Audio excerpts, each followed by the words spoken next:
Hi, இன்னைக்கு டுட்டூஸ் கிச்சனில் காடை கிரேவி எப்படி பண்ணுறதுன்னு பார்க்கலாம். அதுக்கு தேவையான இன்க்ரீடியன்ட்ஸ் பார்த்துடலாம். அதுக்கு ஒரு 10-15 சின்ன வெங்காயம், 2 பெரிய சைஸ் தக்காளி, ஒரு 4-5 பல் பூண்டு, ஒரு துண்டு இஞ்சி, தேவையான அளவு மஞ்சள், பெப்பர், ஒரு 1/4 கப் துருவன தேங்காய், ஒரு 5-6 காஞ்ச மிளகா வந்து உங்கள் காரத்துக்கு தகுந்த மாதிரி எடுத்துக்கோங்க. அப்புறம் ஒரு சின்ன ஸ்பூனில் சோம்பு, சீரகம், 3 கிராம்பு, பட்டை, கல்பாசி இதெல்லாம் எடுத்து வச்சுருக்கேன். இது எப்படி பண்ணுறதுன்னு இப்போ பார்க்கலாம். இப்போ மசாலா அரைக்கிறதுக்கு ஒரு பேன் வச்சுருக்கேன். பேன் ஹீட் ஆனதும் அதில் சோம்பு, சீரகம், மிளகு, கிராம்பு, பட்டை, கல்பாசி, காஞ்ச மிளகா இதெல்லாம் நல்லா ட்ரை ரோஸ்ட் பண்ணி எடுத்துக்கணும். மீடியம் ஃப்ளேமில் வச்சுக்கோங்க.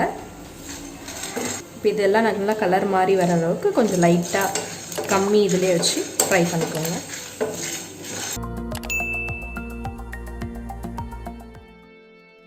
பாருங்கள், இதில் கலர் மாற ஆரம்பிச்சிருச்சு. இப்போ நம்ம எடுத்து வச்சுருக்க துருவன தேங்காய் இதிலே சேர்த்துடலாம்.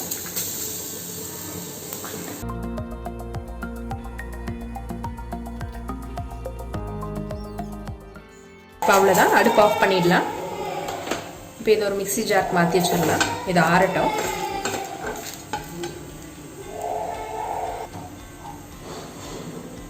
இப்போ திரும்ப அதே பேனில் கொஞ்சம் ஆயில் விட்டுக்கலாம்.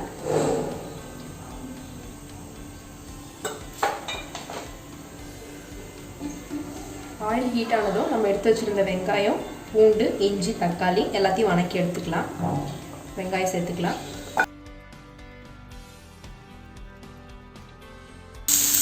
இது கூடிய பூண்டு, ஒரு துண்டு இஞ்சி இதையும் நல்லா வதக்கிக்கலாம்.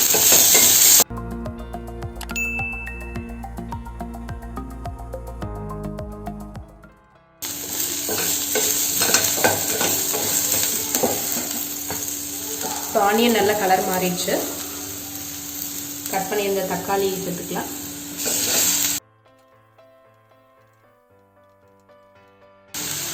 தக்காளி நல்லா சாஃப்டாக வர அளவுக்கு வதக்கிக்கலாம்.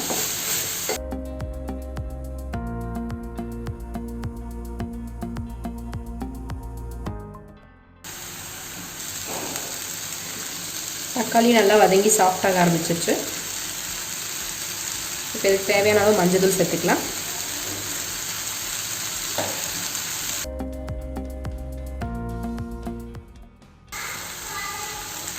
எல்லாம் நல்லா வதங்கிருச்சு. இப்போ அடுப்பு ஆஃப் பண்ணிடலாம்.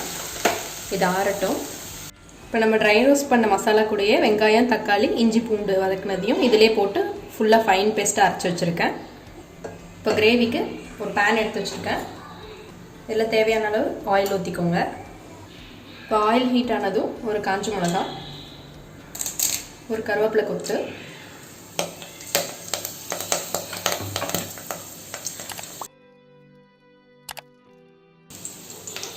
அப்புறம் நம்ம அரைச்சி வச்சுருந்த பேஸ்ட்டு அதையும் ஊற்றி நல்லா இந்த பச்சை வாசனை போகிற அளவுக்கு வதக்கிக்கலாம்.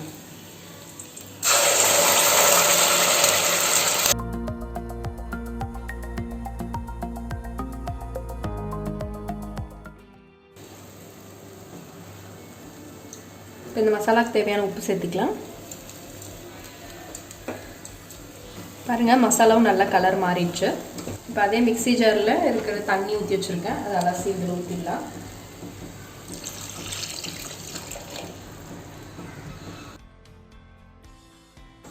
நீங்கள் கிரேவியோட கன்சிஸ்டன்சி உங்களுக்கு தண்ணியாக வேணுமா இல்லை செமி கிரேவி டைப்பாக எப்படி வேணும் அது மாதிரி தண்ணி ஊற்றிக்கோங்க. அந்த அளவுக்கு தகுந்த மாதிரி. இப்போ இது கொதிக்கட்டும்.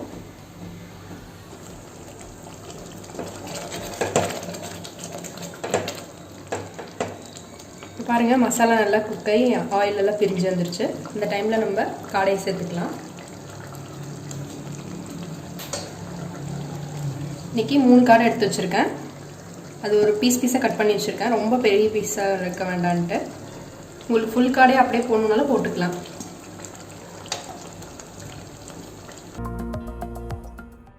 இது நல்லா மிக்ஸ் பண்ணி விட்டுக்கலாம்.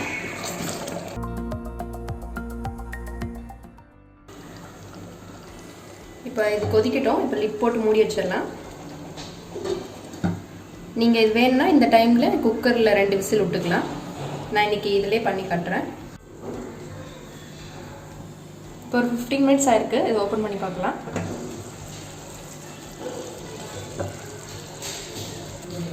காடையெல்லாம் நல்லா குக் ஆகி நல்லா கிரேவி பாருங்கள் எவ்வளோ சூப்பராக வந்திருக்கு.